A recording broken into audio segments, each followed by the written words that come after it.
After the dismal earnings by US tech giants Alphabet, Microsoft, Meta, international funds having exposure to US are seeing redemption pressure as tech stocks lose more than $3 trillion market cap on a YTD basis. Now, similar is the case with funds having exposure to Chinese markets as investors remain concerned over Xi Jinping's policy preferences.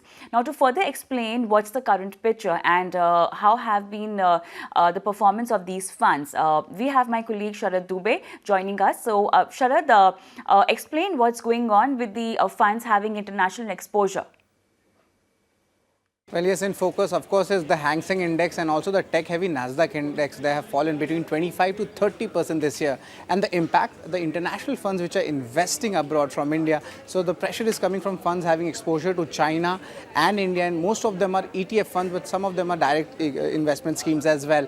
Now, the big tech stocks have actually faltered after weak quarterly numbers were coming in USA. And also the guidance have been kind of a weak going ahead. And Chinese stocks under pressure after Xi Jinping's appointment coming in for third time. Actually, they are valuing ideology more than growth policy. So that is something which is important. But what is the exposure to the Indian mutual fund industry for these international fund of funds? Let's look at those numbers. The numbers, if you see, the September saw an inflow of 168 crore rupees. But what is alarming is a 478 crore worth of redemptions. That is a negative side. Now, also, if you see the size, that stands at almost 20,000 crore odd rupees. And if you see the overall industry size, that's almost 40 lakh crore rupees. So what is the status of investments by the AMCs? Let's just have a look at that. And of course, the AMC's limits which are there, they cannot breach the overseas investment limit which is set by AMFI. However, SEBI has lifted the restrictions going ahead to invest in the foreign stocks as well. And currently, however, there is no new fund offerings coming in this space. But just look at the important schemes, especially let's pick up China first, the exposure coming in China and how the performance been. Now, we have taken this data for 3 months and 1 year segment, and we see over here Edelweiss Greater China Equity Offshore Fund falling almost 44%, and that's a big amount. Apart from this, even Axis Greater China Equity Fund of Funds, Nippon India ETF, that also has actually kind of fallen to almost 33 odd percent, and over the last 3 months we see almost downtick of 22 to 25 odd percent has been there. Now let's look at the performance of funds with exposure to US. Now mind you, Parekh Flexi Cap Fund is having exposure in a direct manner, while the other two entries, Axis Greater China and Nippon India ETF base, both of them are a fund on funds. Over here we see over the last 1 year itself, they have fallen between 3 to 34 odd percent. However, Parekh Flexi Cap Fund has actually been on the green side with 7% returns. All right, so thank you, Sharad, for taking us through the performance of the various international funds, and we understand that there is a very little scope for AMCs now to invest in international market. However, some mutual funds have reopened their schemes to welcome new funds as they face redemption pressures.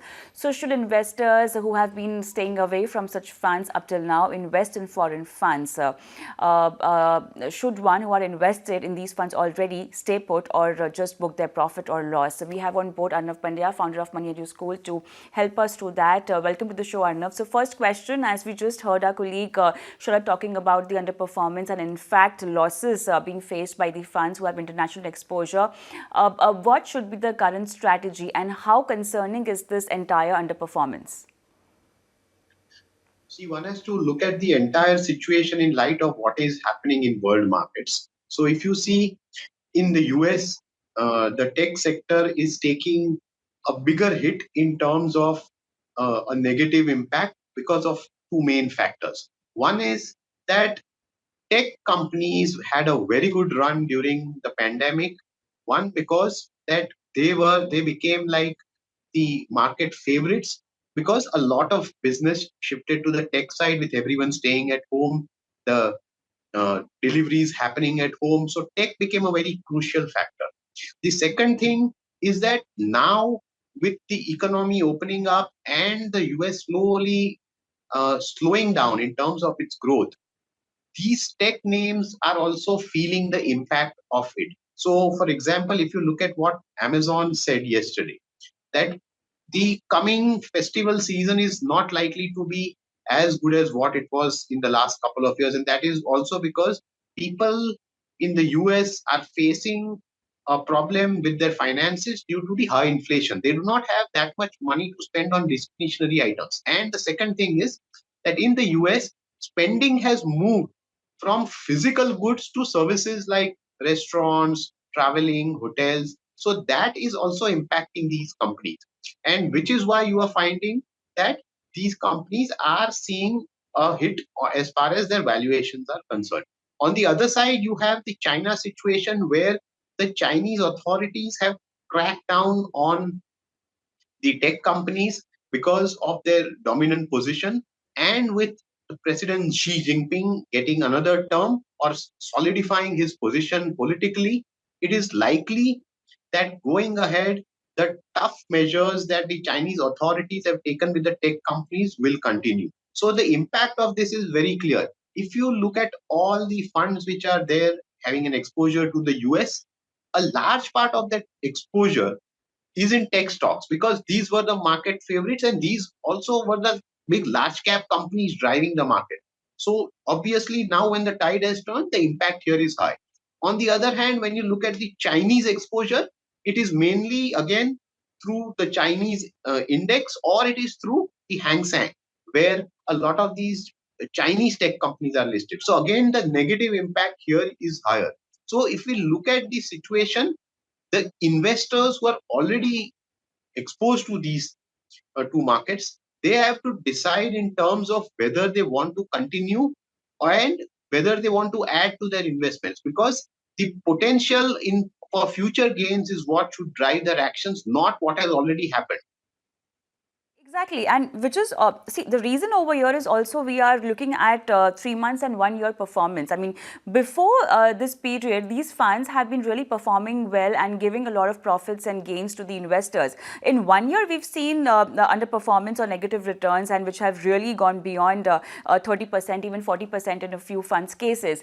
Talking about longer perspective, it's definitely very difficult for an investor to face losses right now, looking at the performance. But when we talk about long term, since there's so much of uncertainty around in different continents of the world, so how should we stay put for what kind of longer duration are we talking about? Because the problems that we are facing, the geopolitical tension that we are facing, is just increasing day by day.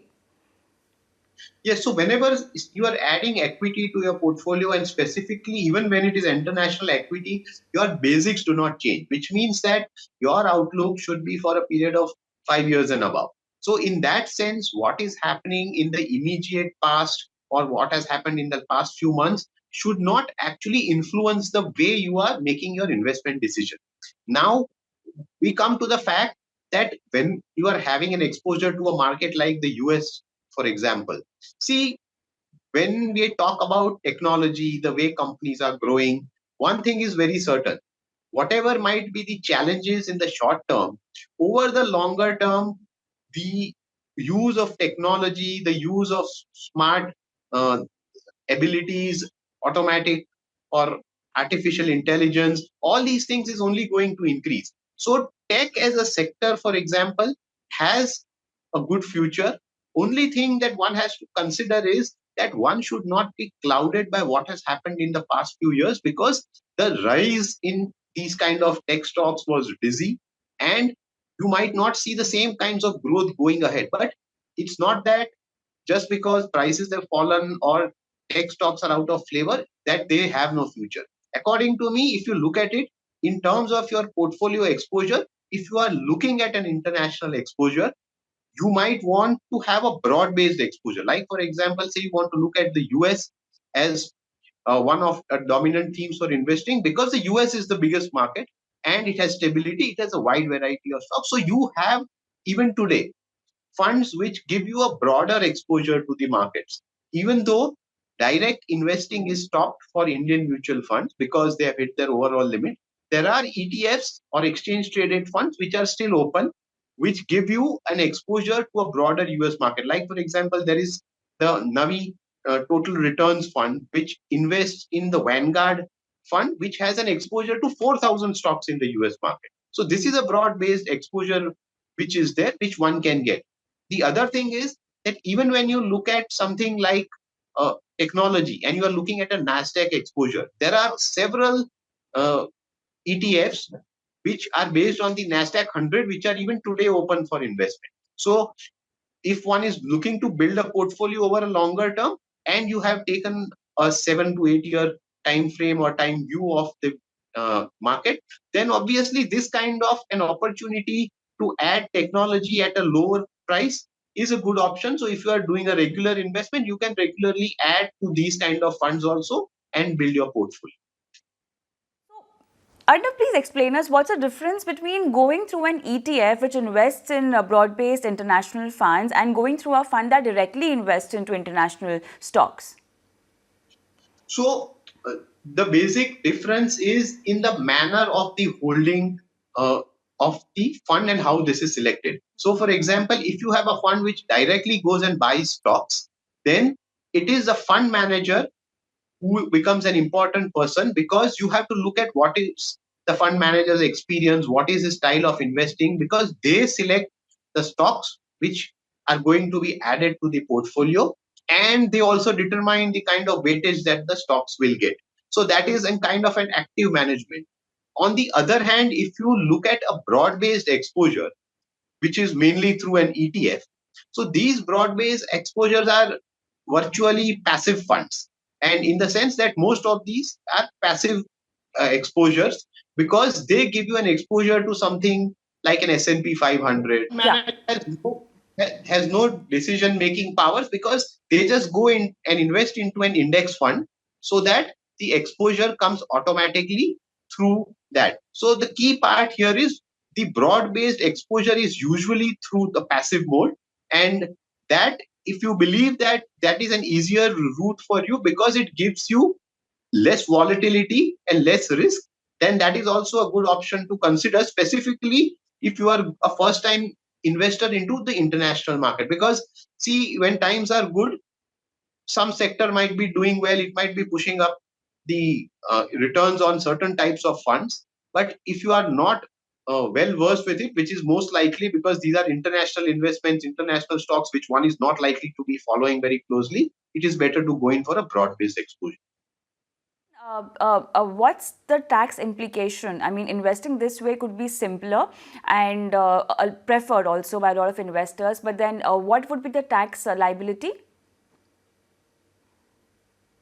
Yes. So if you look at the tax exposure, when it comes to international funds, it is very clear that first of all, uh, it is not considered similar to Indian equity. So Indian equities, the short term and long term period differentiation is just 1 year. But when you go for an international fund, the short term and long term distinction comes after a holding period of 3 years. If you have a long term capital gain, then after 3 years, you get to pay at a rate of 20% with the benefit of indexation. If there is a gain before 3 years, then it is added to your income and you have to pay at the marginal rate. So, one point which has to be known for any investor looking internationally is that they need to hold it for a minimum period of 3 years if they want the benefit of a lower rate, which is the 20% rate. So right now, it's only the US market that can be used for this kind of a diversification in the portfolio, or any other specific market that one can look at? No, so if you want an exposure through the international funds which are available in India, I mean, normally you would have a big basket, because there are funds which focus on individual countries like the US, Brazil, China, even uh, Taiwan, emerging markets. Plus, you have sectoral funds which are there, like mining funds, gold funds, agricultural funds. But all these options are closed at the moment because of the fact that the international investment limit has been breached, because these funds invest directly through other funds where it's not an ETF. Now, in India, currently only the ETF limit for funds has not been breached, so one can invest through that. If one is looking to go through the ETF route currently, because that is the one which is open, then the options today are mainly Nasdaq, plus in there is the Hang Seng available in one fund, and there is a bit of a Chinese exposure also available through that. So these are the main two options which are available: the US market and Chinese stocks through the Hang Seng index. So these are the only things available, and even in the US exposure, there is only most of the funds are looking at NASDAQ or those companies. There's one fund which is looking at companies which are likely to enter the NASDAQ, while the broad-based fund is only one which is there currently. So choice is limited at the moment. But if you still want to go and start investing into the US, uh, these are the options available. There is another thing which one can do, that there are some Indian funds like Parakparik Flexi Cap or SPI Focused, which already have a foreign exposure along with Indian exposure in their portfolio. Now, these funds cannot add new foreign exposure. But if, for example, you buy one of these funds, then even though new stock is not being added by the fund, because the fund already holds, say, between 15 to 20%, or maybe slightly even higher in one or two cases, you indirectly get an exposure internationally along with the Indian exposure. So this is also an option which is open for those who want to start international investing, though in a step-by-step manner. So you really don't have to get bothered by the underperformance of your international fund right now. And as explained, you need to have your time horizon for 5 or more than that period. But ETFs is the way, if at all you plan to invest internationally. Thank you so much, Arnav, for being a part of this show and explaining this to our viewers.